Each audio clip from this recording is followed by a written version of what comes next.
saudariku yang terkasih dalam Kristus, selamat pagi, berkah dalam.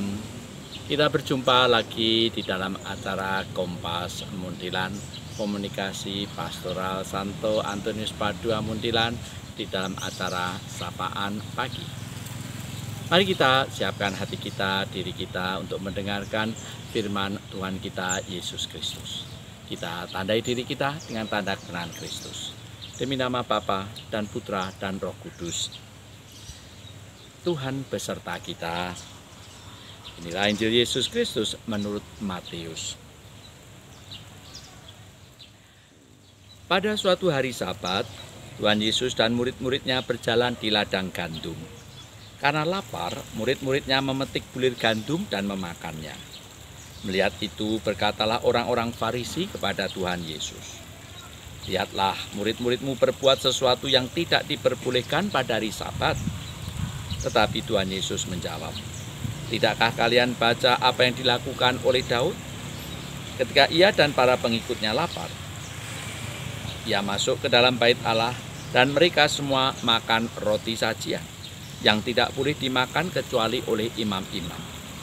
Atau tidakkah kalian baca di dalam kitab Taurat bahwa pada hari-hari Sabat imam-imam melanggar hukum Sabat di bait Allah, namun tidak bersalah? Aku berkata kepadamu, di sini ada yang melebihi bait Allah. Seandainya kalian memahami maksud sabda ini, yang kukendaki ialah belas kasihan dan bukan persembahan, tentu kalian tidak akan menghukum orang yang tidak bersalah. Sebab Anak Manusia adalah Tuhan atas hari Sabat." Demikianlah Injil Tuhan. Bapak Ibu saudariku yang terkasih di dalam Kristus, ada pepatah ungkapan yang mengatakan kuman di seberang lautan tampak, gajah di pelupuk mata tidak tampak.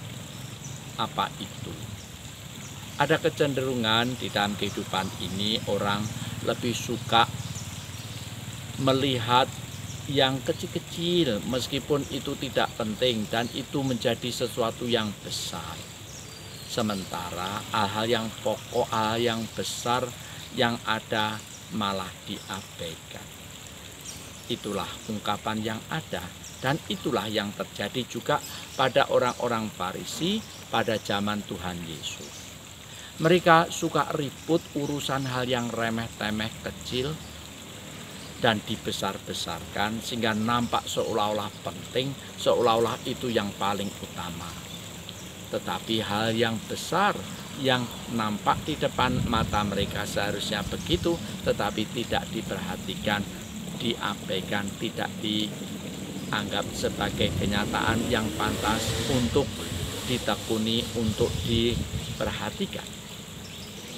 Mereka pada waktu itu membesar-besarkan persoalan para murid Yesus yang sedang kelaparan dan makan pada hari Sabat.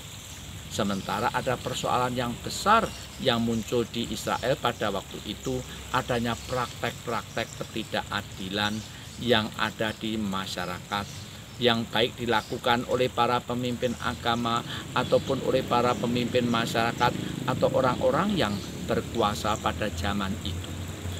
Dan bagi Tuhan Yesus, cara bertindak, cara berpikir, cara seperti ini tidaklah benar. Mereka diajak untuk menata kembali apa yang pokok, apa yang tidak pokok, apa yang sungguh berasal dari Allah, apa yang tidak berasal dari Allah. Dan mereka diajak untuk lihatlah bahwa Allah ada di tengah-tengah kita semua. Dan itu yang pantas harus diperhatikan, bukan urusan yang remeh-temeh. Maka Bapak Ibu saudariku yang terkasih dalam Kristus, malah kita sebagai orang Kristiani juga mau merenungkan, mau menimbang apa sebetulnya yang pokok yang Tuhan kehendaki di dalam hidup ini. Jangan sampai kita terjebak untuk urusan yang remeh-temeh, yang tidak besar, yang tidak pokok, yang tidak utama bagi Allah. Tetapi bagi kita malah kita besar-besarkan dan kita ributkan untuk itu. Suatu kelompok, suatu orang-orang tertentu yang begitu akan membuat kacau semuanya.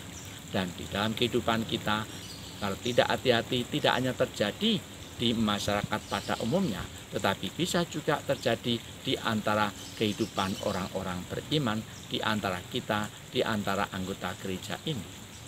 Bapak Ibu saudara yang terkasih dalam Kristus, malah kita mohon pada Tuhan supaya kita mampu setia menekuni apa yang menjadi kehendak Tuhan yang ada di depan mata kita. Dan itu harus tampak, dan itu harus diwujud nyatakan. Jangan sampai kita terjebak untuk urusan yang kecil-kecil yang tidak penting. Dan itu hanya akan membawa kehancuran, kekacauan, dan sesuatu yang tidak kita butuhkan, tidak akan menyelamatkan kita semua. Marilah kita berdoa. Ya Allah Bapa yang penuh kasih, kami bersyukur dan berterima kasih kepadamu bahwa guru kami yang luar biasa yang mulia, yaitu Tuhan kami Yesus Kristus, mengajarkan pada kami untuk selalu menata apa yang berasal darimu hendaklah menjadi yang utama, dan yang tidak berasal darimu hendaknya tidak perlu kita beri tenaga, beri perhatian yang luar biasa. Ya Allah Bapa yang penuh kasih, bimbinglah kami, utuslah roh-Mu, supaya kami dapat selalu menemukan apa yang menjadi rencana dan kehendak-Mu untuk keselamatan kami. Dan berilah kami kekuatan, supaya kami dapat mewujud nyatakannya di dalam kehidupan kami setiap hari.